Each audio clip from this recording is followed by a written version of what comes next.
And Andrew, we've just got a question here on the side.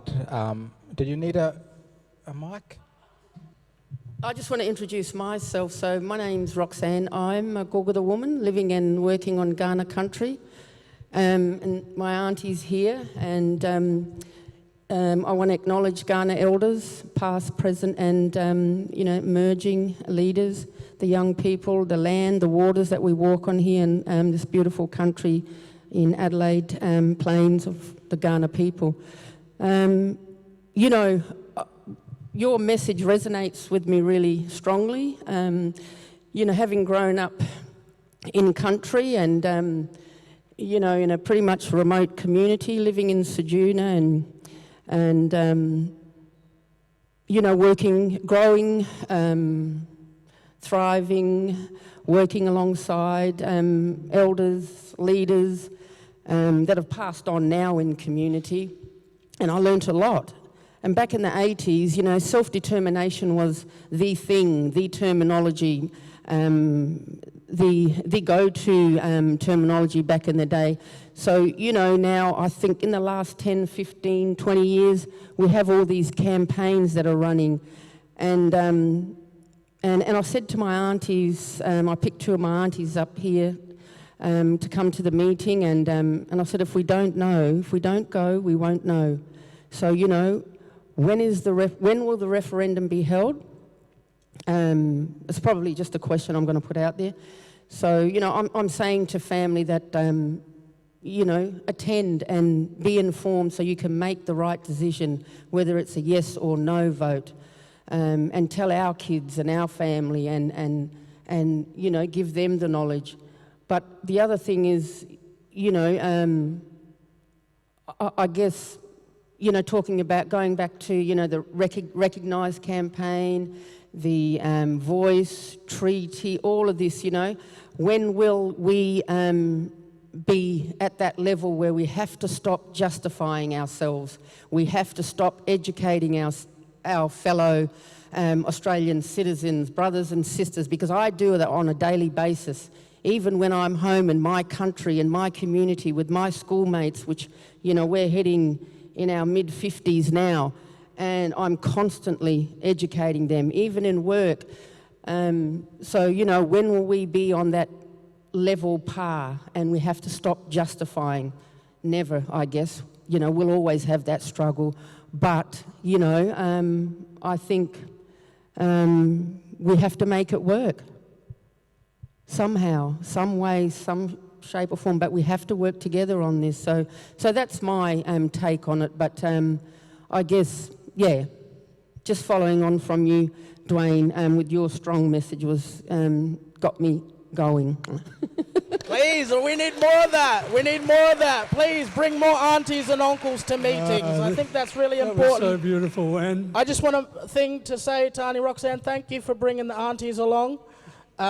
This is what we need to bring people to the table, to have these conversations. So think about next time when you go to an event like this, bringing 2 or 3 friends, family, neighbours along with you.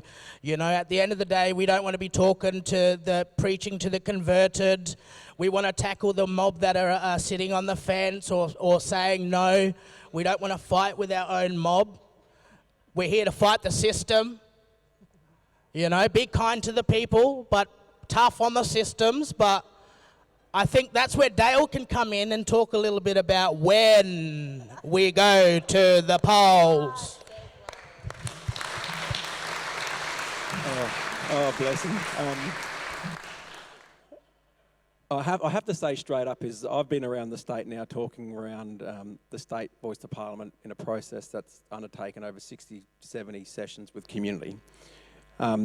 You guys don't know how fortunate you are tonight to have 3 of Adelaide and South Australian Uluru delegates sharing their experience with you guys and hearing their stories firsthand and what it means to be involved and selected to go with the process, to be involved with the South Australian dialogue here in South Australia, and then to go and represent South Australian views at a national level at the National Convention. So these 3 sharing their experience with you is probably a different narrative from what you've heard from the media. all right? You haven't heard the experiences where collective views of our people have come together and they've put forward a platform on a way that they thought that we could achieve things going forward, and we've heard them say that tonight. That's the important narrative I think that should get more media. That's the important narrative that I think that we need to spread more broadly. That's the important narrative that we need to spread with our friends, to say that we've heard directly from people involved with the conversation here in South Australia and nationally, and we're signatories to the Statement from the Heart, and they put forward their position, and you can hear it in their hearts and in their passion and their voices, that this is something they're serious about. This isn't something whipped up out of the sky. It's not dropped down out of the moon, and it's not something that our people don't agree with. It was heartfelt consultation process from each state, going to a national convention and laying thoughts and ideas on a way forward, which we could do a platform to reform a system, all right? Because the key word is that we're reforming a system here. Because as we know, we have Aboriginal leaders who work in the NGO sector, who work in the public sector, who work with Aboriginal community controlled, and they're burnt out and they're tired. And a lot of our people have died in that system trying to change it. And we haven't got far, so the cost of our people is so bad that there needs to be something different, all right? Because that's the line in the sand we're drawing. That's the reality of it. So what we said is we need to design something where we're involved with the higher end of our decision-making in our system to change things from the front end, because we're tired and sick and dying when we're involved in the back end. We're doing things to us, not with and for us. That's the consequence that we're actually trying to change here. And people don't hear that narrative strongly enough in terms of what gets played out from the political view or the media view. And it's only until we come along and we share these yarns that we hear it firsthand from the people involved with it. I wanted to say that straight up. In terms of the South Australian process here, and because of course South Australia being the leader in terms of designing what a jurisdictional voice to the state parliament could look like, and our people reinforced the messages that were set down from the earlier Statement from the Heart, because those conversations where I've been across the state over a round of, well, going on to 80 sessions now, we asked 4 key questions. The first question is, do you want our members to be representative, our representatives to be elected by the government or cherry-picked from the government, or do you want them to be selected and voted for by our people? Overwhelming support. No more picking for us. Let us pick our own. All right, so we want to select our own representatives.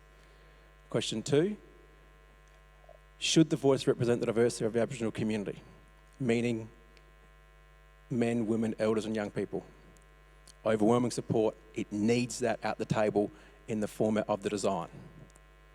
Question 3, should the voice have the ability to speak directly to Parliament? And the same answer I got all the time is, why do people feel like they need to check our affairs for us and represent them for us, and either downwash them, whitewash them, not be accurate, report against a budget line, report against a priority, report against a responsibility that don't connect with our community? When are we going to be trusted to raise our own issues ourselves? That aren't raised by politicians to get political votes. They're raised to represent the community, to display situations which are falling through the gaps for our communities on the ground. Question 4, do you want the ability for the voice to speak to Parliament and to other areas in government, meaning the executive government?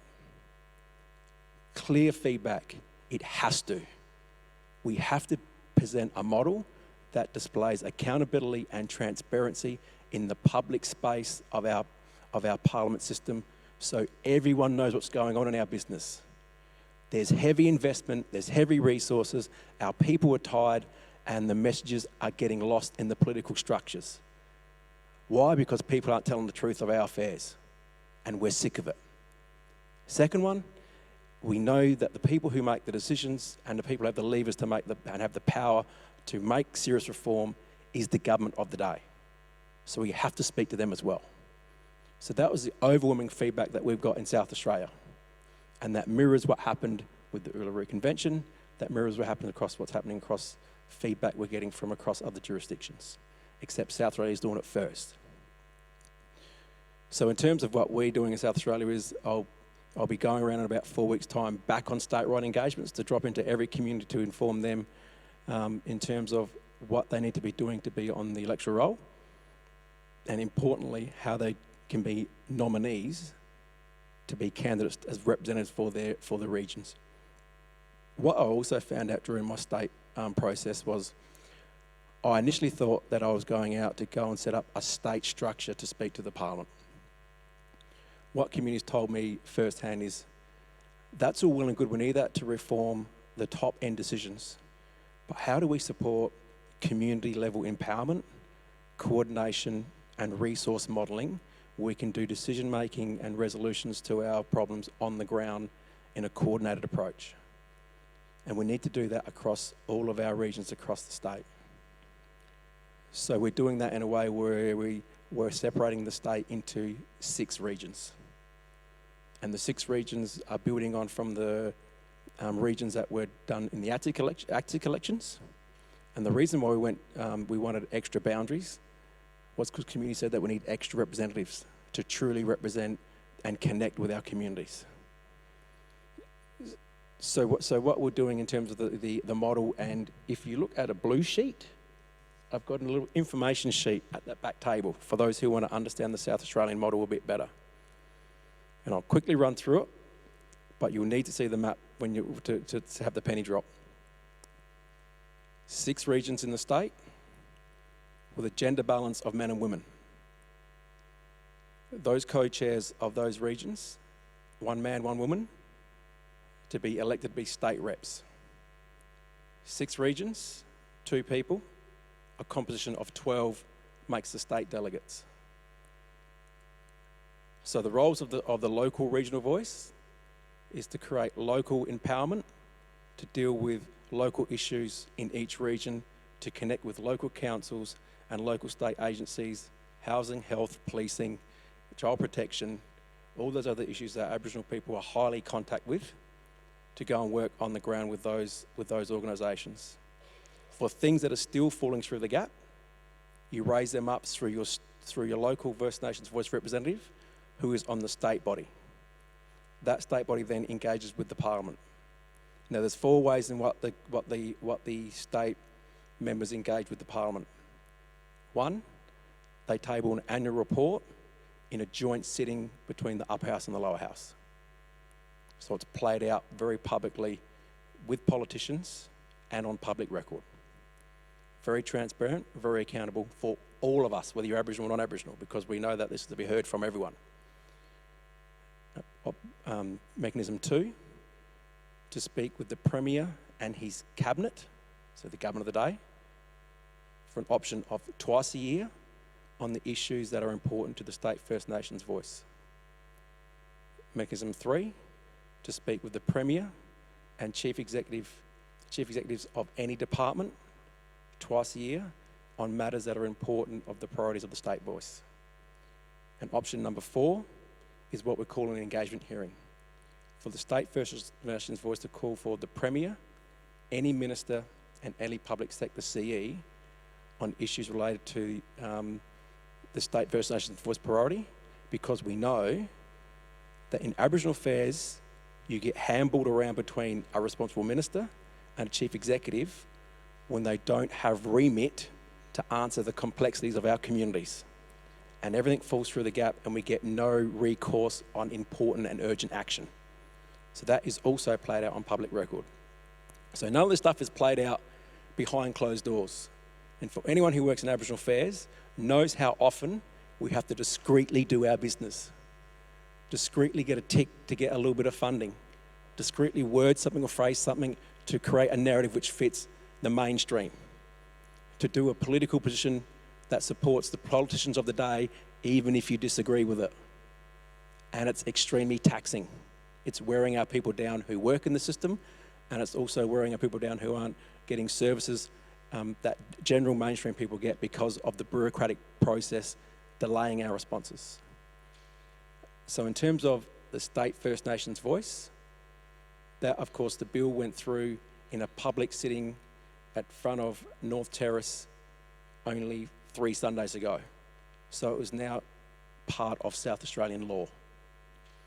I'm hoping to convene the representatives who are elected through the Electoral Commission for representatives when they get selected by their communities, to convene those groups of people by the end of this year and before the national referendum. This group will then be, I will meet with myself and the Attorney General to be ready to go for the first sitting of Parliament in 2024. And that's the state process. In terms of the federal process, in terms of what we've got for the feedback from the Prime Minister is, it'll fall in between September, the referendum will fall in between the timeline of September and November, but won't fall on an AFL or NRL grand final. And that's all we've got for now.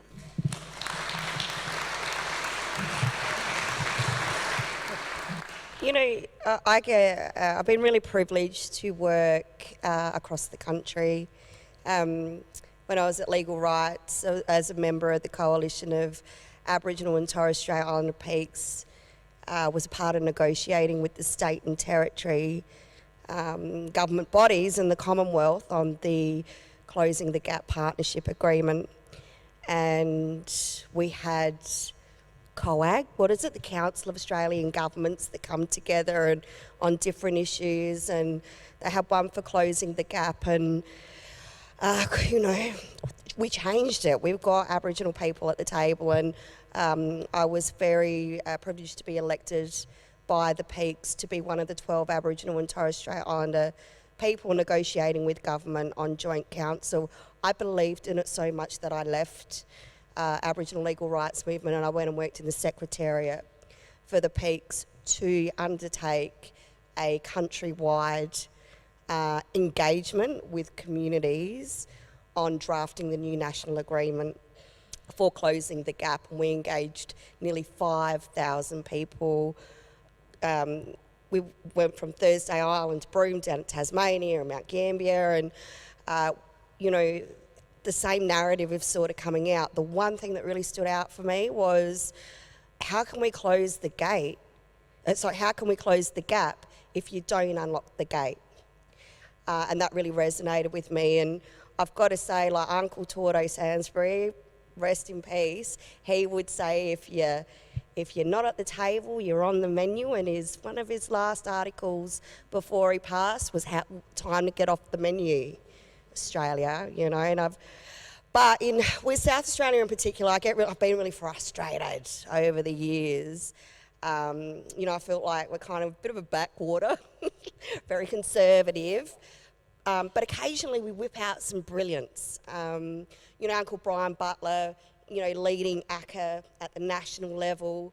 And now we've got, you know, Commissioner Dale Agius, who has put a bloody piece of legislation of the voice to Parliament in South Australia and leading the country. And, you know, it just absolutely deserves a big clap.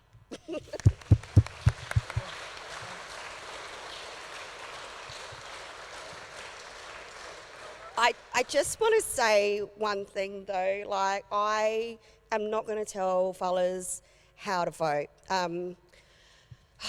I've really, over the last, how many years now, 4 or 5 years, I've gone through my head, did we get it right?